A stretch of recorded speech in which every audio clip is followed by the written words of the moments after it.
Greetings, this is the Timeshare Traveler. Today is episode 203, HGVMax owner update, June 2024. Well, here's the overview. I'm going to first talk about what is happening with the blue-green purchase and integration.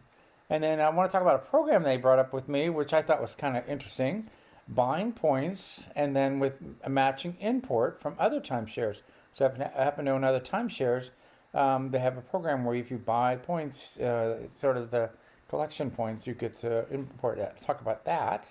And then the other thing that was pretty exciting was the upgrade to properties, because it's really the impact we see from Hilton purchasing, how well they do as far as upgrades go. And then the last one is I've got, because of my status, I've got free rental. I have $700 to use before the end of the year, and then I'll get another $700 next year, so I'm looking forward to using that. Before I go into all the detail, though, I'm going to tell you a little bit about my channel, and I'll be back in about 28 seconds. Oh, well, I'm back. What's happening with blue, green, and integration? Well, there's not a lot of exact news about blue, green yet. Not much has changed. The sales team has not received any communication about the changes, and usually they get that about 2 to 4 weeks before they get trained so that they're ready to bring that to people, even though if there might be an announcement, so they might be doing the training after everything's announced. But no training has been scheduled. The person I had said he couldn't tell me, he didn't have anything he couldn't tell me, so at least that means I was pretty confident nothing big had happened. Was hoping to hear more about the integration. I'm kind of on the fence. I'm thinking maybe I should buy a resale of blue-green deed so that at least I'd have some points there and have some priority. And what's interesting, I could buy for around $500 with less than $1,000 in maintenance. I'd be able to have 1 week. So that might be a good way to explore some of the blue-green. I did something similar with Diamond when it was purchased, and I really am glad I did that. So that $1,000 maintenance was good enough for a 2-bedroom in Peoria, Arizona, which is where the baseball spring training is, and would be an option to integrate at a future time.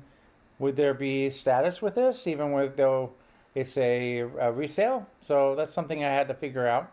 But I'll work on that as far as what I'm going to do. But I'm still interested in trying to take advantage of blue-green and have something special in the interim. The most interesting thing that I picked up, at least I thought it was interesting, was buying points, and then you could match the same number of points integrated from another timeshare. So, for example, I own Vistana, which is part of Marriott, and what you did is let's say you bought 8,000 points. So you could bring in another 8,000 points from other timeshares. You still pay the maintenance. You have to do it once every 3 years. And they get the points you transfer in get listed on Destination Exchange, but you get to do that. What's interesting is that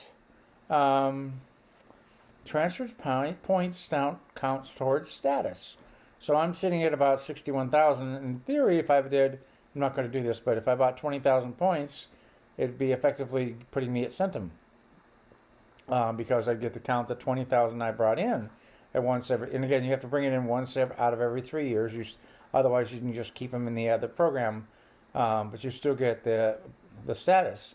So I thought this was really interesting as a way to consolidate your timeshare purposes. And again, if you put in the equivalent of one bedroom for 1 week, they'll give you the 1 bedroom for 1 week within the Hilton program. So I thought that was really interesting, as they have a way for you to consolidate your points from all your different systems and take advantage of all the Hilton programs. And again, because they have so many locations now, this is rather an intriguing thing for me. And another thing we talked about was upgrades to properties. I mean, to me, this is a big deal because Hilton shows that they bought these companies and then they upgraded them. Because I was staying at San Luis Bay Inn, and the staff was really excited.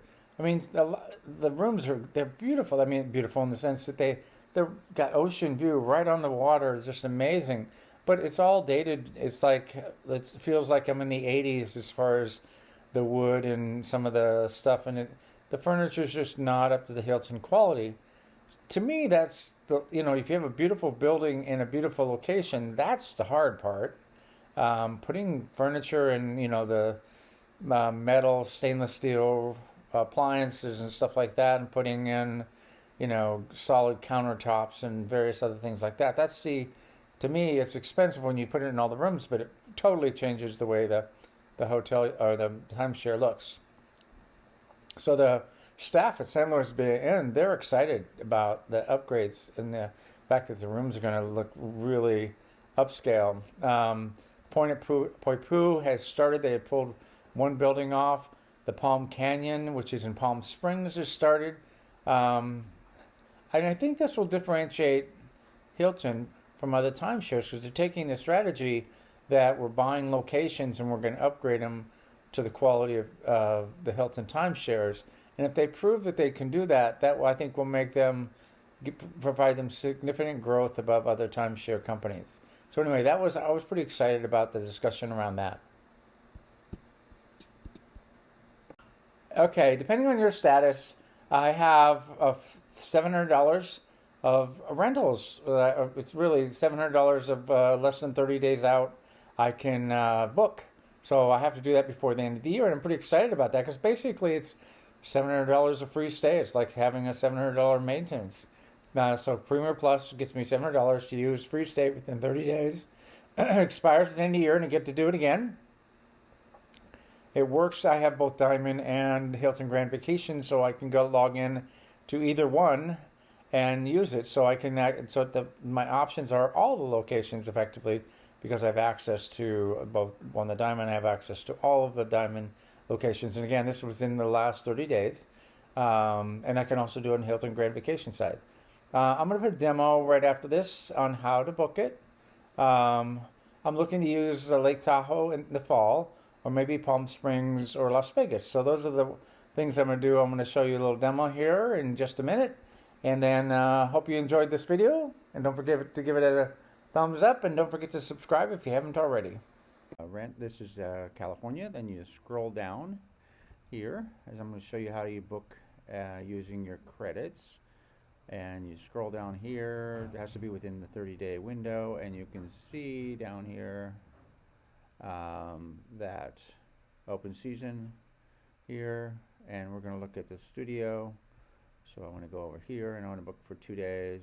Oops. Because that's the minimum I can do. And you can see at this point it's $272 or $317. I'd like to do the one bedroom, so I select that, and again now it's set to open season. So if it had been set to points, you would see this is what you would see. You'd see the points, and you can see they're on special. But if you want to book using points or using the open season, you do that, and then you say book now.